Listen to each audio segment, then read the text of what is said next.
Chapter 1. London, June 1851.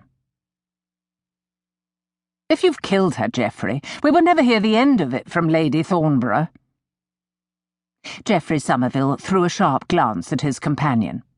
The man's flippancy annoyed him, but he knew James Simpson was never one to take any problem too seriously. Not even the problem of what to do with the young woman they had just accidentally struck down with his carriage. The girl had been weaving her way across the street, seemingly unaware of their rapid approach until it was too late. The driver had barely succeeded in steering the horses sharply to one side to keep from trampling her under their massive hooves. However, there had not been enough time or space for him to avoid the girl completely, and the front wheel had tossed her onto the walkway as easily as a mislaid wicker basket. Geoffrey knelt down and raised the woman's head gently, smoothing the hair from her forehead. Blood flowed freely from a wound at her left temple, marring her fair features and leaving ugly red streaks in her pale yellow hair. Her eyes were closed, but Geoffrey saw with relief that she was still breathing. Her chest rose and fell in ragged but unmistakable movements. "She's not dead," he said. "But she is badly hurt. We must get help immediately." James bounded up the steps and rapped at the door with his cane. "First, we have to get her inside. People are beginning to gather, and you know how much my aunt hates a scandal." Geoffrey noted that a few people had indeed stopped to stare, although no one offered to help. One richly dressed young lady turned her head and hurried her escort down the street, as though fearful the poor woman bleeding on the pavement had brought the plague to this fashionable Mayfair neighbourhood. At one time, Geoffrey might have wondered at the lack of good Samaritans here. But during the 6 months he'd been in London, he'd seen similar reactions to human suffering every day. Although it was no longer surprising, it still saddened and sickened him. Only the coachman seemed to show real concern. He stood holding the horses and watching Geoffrey, his face wrinkled with worry. Or perhaps, Geoffrey realised, it was merely guilt.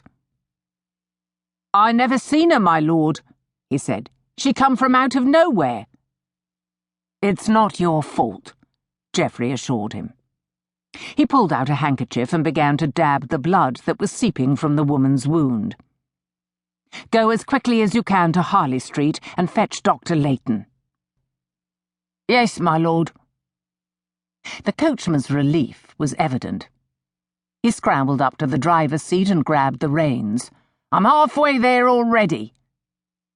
Geoffrey continued to cautiously check the woman for other injuries. He slowly ran his hands along her delicate neck and shoulders and down her slender arms. He tested only as much as he dared of her torso and legs, torn between concern for her well-being and the need for propriety. Thankfully, nothing appeared to be broken. James rapped once more on the imposing black door. It finally opened, and the gaunt face of Lady Thornborough's butler peered out. "Clear the way, Harding," James said. "There has been an accident."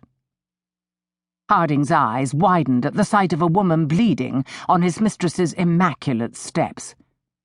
He quickly sized up the situation and opened the door wide. Geoffrey lifted the unconscious girl into his arms. She was far too thin, and he was not surprised to find she was light as a feather. Her golden hair contrasted vividly with his black coat. Where was her hat? Geoffrey scanned the area and noted with chagrin the remains of a straw bonnet lying crushed in the street. Something tugged at his heart as her head fell against his chest. Compassion, he supposed it was. But it was curiously profound. "She is bleeding profusely," James pointed out. "Have one of the servants carry her in, or you will ruin your coat." "It's no matter," Geoffrey replied. He felt oddly protective of the woman in his arms, although he had no idea who she was. His carriage had struck her, after all.